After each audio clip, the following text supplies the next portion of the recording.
All right, guys, we're back in the garage today working on the 1911cc Type 4 for the old VW Baja Bug.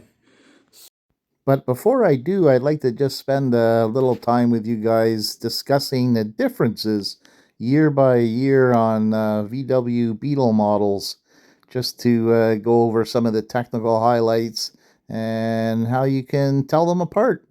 It's people think all the VW Beetles are the same, but there's a lot of changes that were incorporated as they evolved the design throughout the years. Okay, please subscribe to the channel and give us a like. That'd be really appreciated, guys. Come on, help me out a little bit on that one. Well, the VW Beetle as we know it started production all the way back in 1938. It's hard to imagine. It was before World War II started in 39, and they actually started building some of these Volkswagens, the People's Car as it was called, for a pre-war Germany, who was just getting started on the Autobahn highway system, and the government company that built these Beetles offered a purchase plan where you could basically save up coupons to save towards purchasing a car. And it was for the VW factory employees. Um, of course, World War II happened and they didn't get their cars. The plant was shifted over into wartime production, and Hitler, who was calling the shots in Germany, even apparently made a specification that the front hood assembly had to be strong enough to actually support a bipod for a machine gun, so that the soldier could fit through the sunroof standing on the passenger seat and operate the gun. So that's just an indication of how bad things were going to get, as we know. And World War II happened. The plant building armaments was basically bombed out a couple times, and it was a big mess to clean up by the end of the war.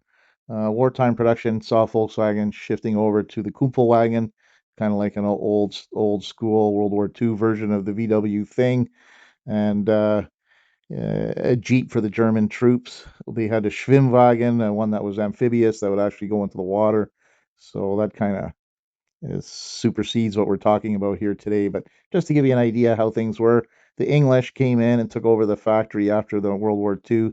The Allies instituted the Marshall Plan in order to get a defeated Germany back on their feet again after the war. They sent in an English major, Ivan Hurst, that was responsible for rebuilding the VW factory, which had been bombed out, but it wasn't that bad. He realized, being a civil engineer, that it was repairable and that many of the machines were still okay and could be retooled. And of course, they saw this curious little car in one of the hangars there, and or buildings, I should say, and was thinking, geez, in a post-war Europe, which was pretty pretty desperate, that they could use a small car because there's really no other than large military trucks and vehicles. There was no like automotive production that had survived, and they had to get the German people up and working again.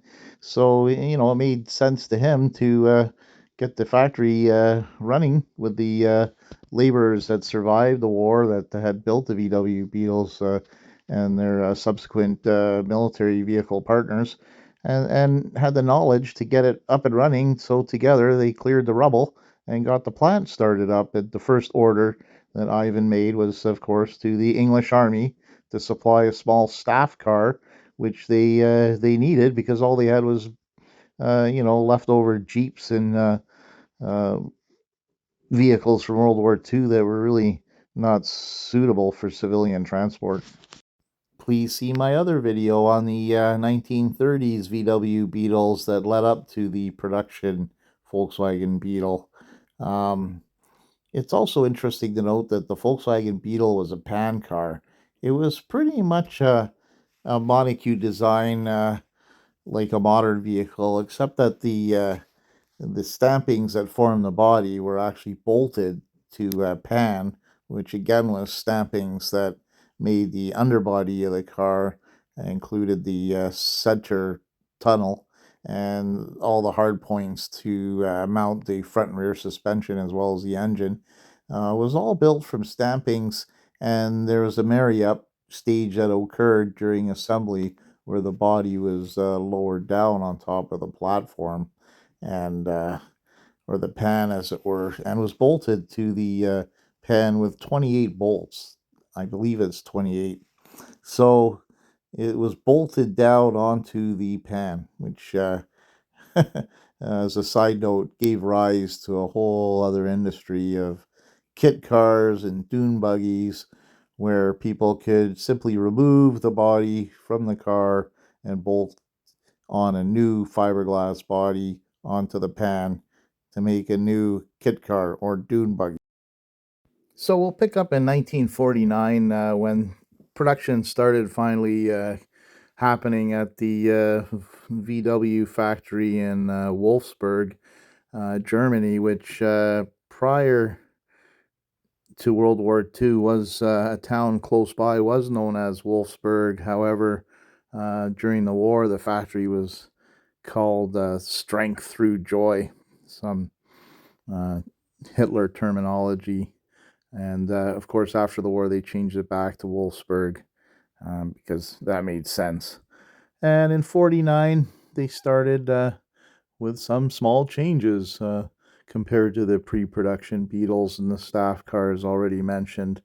And those big changes, well, the starting crank hole was dropped. So that was a little hole that you had to put your cranker in and hand start it, and crank it up like an old World War I airplane to get the engine started.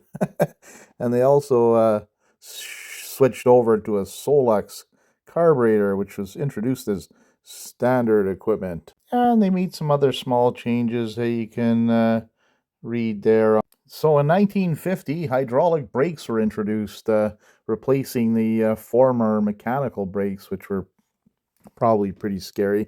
There was also a sunroof that was introduced, rather than just a military hole hacked in the roof. And there was some noise mufflers for heating ducts that were added, as well as automatic air cooling by a thermostatically controlled throttle ring and fuel mixture heating device. In other words, heat risers introduced around the intake manifold to keep the fuel and the carburetors from icing. 1951 brought about chrome windshield trim and a Wolfsburg crest added to the front hood above the hood handle, as well as vent flaps added to the front quarter panel to let some fresh air in. 1952, some big changes with the front vent windows were added, with vent flaps in the front quarter body panel discontinued. Heating control was now by a rotary knob. Formerly, that was a pull knob. And a T-type rear hood handle was introduced, which was formerly actually a loop type handle. And two brake and tail lights, formerly one brake and one stoplight in the center of the rear hood. So they now went to two brakes and tail lights, kind of like any modern car. And then window cranks that made 3.5 turns. Formerly, it took 10.5 turns to get your window down. Wow. And the glove compartment gets a door. Formerly, that was just an open bin. And there was turn signal control moved up to the steering wheel from the dashboard, which is interesting. And then they put some better tires on there. You can read about that. Second, third, and fourth gears were now synchronized. First was not, and of course reverse was not. And formerly it was a crash box transmission. 1953, the oval window replaces the split window at the back, and the lock buttons were added to the front vent window handles, so you can lock those front vent windows.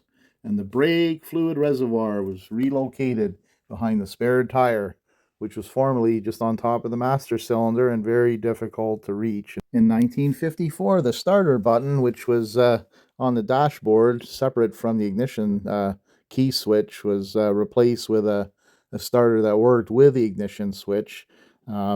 Horsepower was increased from 30 to 36 horsepower, and displacement from 1131 cc to 1192. Oil bath air cleaner was introduced to help keep the air clean that was feeding your carburetors. And there was a break-in driving requirement that was dropped for the engine due to better tolerancing on the pistons and cylinders. And also an automatic three-way courtesy light was added. Wow. In 1955, they added flashing directional indicator lights, and they're mounted low on the front fenders that replaced the semaphore manual turn indicators. So that was big progress. 1956 saw chrome dual tailpipes that were added, and the tail light housings moved up a couple inches in order to make car tail lights more visible from the rear. And there was bumper overrider bows that were added to make it more crash resistant. And the sunroof that was made of a cloth fabric was replaced with a nicer fabric material. And the steering wheel diameter, the horizontal spoke was moved lower off center to give you a little more leg room. And the heater knobs were moved forward. And they redesigned the gas tank to give you more luggage space, and as well adjustable seat backs. In 1957, tubeless tires replaced the tube type tires of the old days, and adjustable striker plates were fitted to the doors, and they moved the front heater outlets in order to improve heating distribution. In 1958, the front and rear windshields were enlarged, as well as the brake drums that were made wider for faster stopping. And the front turn signals were moved to the top of the front fenders. And the radio grille was moved left in front of the driver. And a flat gas pedal was added to replace the roller type pedals that they used to use. In fact, you can still, I think, buy them from EMPI if you want to have a roller gas pedal. I used to have one, and it was kind of fun. 1959 saw no visible changes. They did reinforce the frame. That was the big thing for greater strength. That was done in 59. That's good to know if you're building a kit car or something like that. And they had stronger clutch springs and an improved fan belt. Okay, that brings us to the 60s. So it's getting late. Your narrator's getting tired. So you can see what's happening here. You can just turn to the year, make and model you're interested in, and see what changes you want to check out. I'll leave all the slides here for your pleasure. And thanks again for stopping by the Retro Rockets Garage. And please leave us a like. Please subscribe. And we'll see you next time. Thanks again for watching.